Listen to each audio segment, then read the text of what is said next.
This video is sponsored by Red Bull, and in it I will be investigating the custom game mode and maps featured in the 2021 Red Bull Flick tournament, of which you can be a part of. It's 2v2, so pick a friend and the two of you could potentially win some prizes. Get far enough in the competition and your team will be pitted against pro players at the arena in Helsinki later in the year. It might sound a bit unfair for you and a friend to be put against CSGO pros, but since it's a custom game mode with its own custom-made maps, know these well enough and it could help to tip the balance in your favour. Maybe. The custom game mode is based on team deathmatch, but with capture points that you can control for a massive advantage. It's best of 5, and you start each of these 5 rounds with 100 tickets which gradually deplete. The team that hits 0 tickets first loses the round. There are 2 ways in which you can get the advantage. Firstly, you can kill enemy players, since each respawn costs 1 ticket. But the second way that you can win is to hold the active capture point, which will stop your team's tickets from counting down, while the other teams will continue to deplete. Each map contains 3 of these capture points, but only one of them is ever on at a time. Every 60 seconds, which one this is changes, forcing both teams to rush to control the new area of the map instead. So what this means is that this game mode should be a lot faster paced than your standard CSGO matches are. Each round should take roughly 5 minutes, and in total they estimate that it should only take about 15 to 25 minutes per map, which is about half the length of a standard defuse game for CSGO. And since each level is full of unique gameplay elements and carefully placed item drops, it means that whoever knows the levels best has a major advantage. And I love this stuff because they all feel like levels from Unreal Tournament. The Red Bull Flick tournament spans back a few years already, and each year has got substantially bigger. In 2019 it was Red Bull Turkey. Then for 2020 they expanded it to the global stage and developed a brand new game mode and 5 custom maps for it, all filled with custom assets. This was a huge success, and now for 2021 they aim to expand it further still, with more teams, more prizes, and by further building on the custom game mode, which is what I'll be talking about in this video. I got to speak with the people behind the Red Bull Flick custom game mode and maps. Max Giddens was the one who scripted it all. I asked him how it came about. Together with Red Bull, they discussed the possibilities of a custom game mode like King of the Hill and Kill Confirmed. But these modes suited a game like Call of Duty better than they did Counter-Strike, so they formulated a game mode that would play more closely to Counter-Strike's strengths by favouring its weapon and item variety. The idea was to encourage movement around the arena by changing the area players needed to control, and by sprinkling weapons and equipment about the place. This continually changing battle zone made it more enjoyable to spectate, and opened the door for all sorts of exciting comeback scenarios.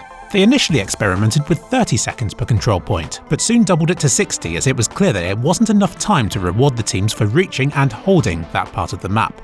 Counter-Strike is known for its economy. At one point they experimented with the idea of swapping currency for time. They tried placing the better weapons and items further away from the zones so that players had to decide whether they wanted to get back into the action straight away, or if they should instead trade some of their time to get better equipment.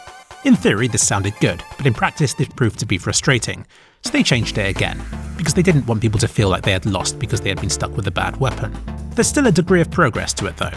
When your team's tickets are high, you'll find Galils, UMPs and FAMASs dotted about the level, but as your tickets tick down towards 0, these weapons will be swapped out for the more powerful M4s, P90s and AKs. This means there's a touch of balancing to a match, but for the majority of it, both teams will be equipped with the more powerful loadouts. So what happens if both teams hit 0 tickets at the same time? Stalemates are decided by sudden death, involving 25 tickets per team that count down 3 times faster than normal. It'll be unlikely that a game reaches this stage, but if it does then it'll be a frantic scrap to the death. With the game mode in place, Red Bull then worked closely with community members to design the arenas for it. In total there were 8 maps to make, of which Top Hat Waffle and Max split development of between themselves. Top Hat Waffle is well known within the mapping community and has helped teach people for years, and together with Max they got their own map, Faceit, into a past CSGO operation. I asked them if they had kept any earlier versions of these Red Bull arenas, and I was kindly given hundreds of files in various stages of development. So I proudly present to you some pretty time-lapses of the maps throughout their development. The key thing they wanted from these maps was mobility, for it to be Counter-Strike combined with the faster-paced movement of a game like Quake or Unreal Tournament. Each map goes about this in different ways. Some maps have teleports to facilitate rapid navigation around the level. Others use speed ramps and surfable walls, which can often be used together. And I think it's about time a game mode for CSGO embraced these mechanics, especially in conjunction with the placement of shotguns and SMGs everywhere. It could be extremely fun to watch as pros get outmaneuvered by surfing players equipped with Mag 7s.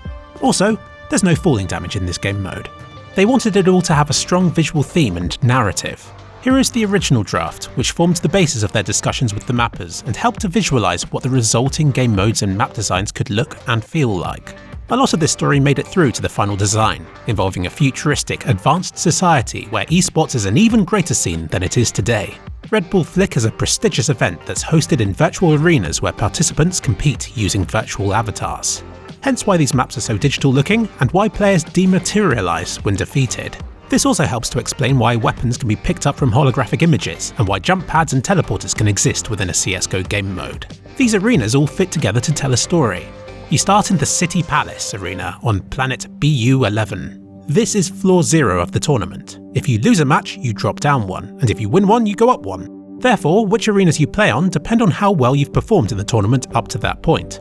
At the very bottom of this, on floor -2, is Digital Archives. If you lose a match on this one, then you're out of the game, and your avatars dissolve away forever. So I expect to see a lot of tense matches played on this one. Above this is Control Room, being floor -1. Room 0 is City Palace, which is the level that everybody will start on. Above this is Sky Platform. And at the very top is the aptly named Orbital Station. Win here and it's onto the 3 playoff maps, all hosted on arenas around the Orbital Station of Wing 5. Note that this structure only applies to the international event. The earlier qualifying stages will be played on all of the maps, like a more traditional tournament, so be sure to learn them all. The Whale Man was responsible for coming up with the overarching theme for these maps. He's already had several of his own maps featured in CSGO, including Abbey and Chlorine, but for this project he focused on the concept art, and in creating unique models to decorate these levels with. And he also worked on the beautiful 3D skyboxes that you can see in the background.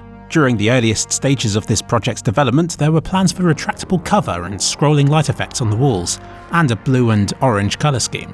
The idea of there being different floors to the mode was taken quite literally in the form of an elevator that would transport players from one to another. The idea of this concept art wasn't to decide on the final look of the levels, but to act as a point of discussion so that the different mappers could all visualise some sort of starting point from which they could build out from.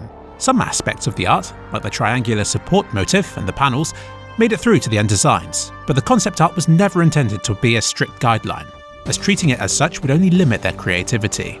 For a while they had the idea of making the maps out of modular segments to speed up the mapping process, but they decided against this as they felt it limited their creativity. He provided me with images of high poly models which were used as the basis for some of the in-game props. Last year, almost 50,000 people took part in Red Bull Flick.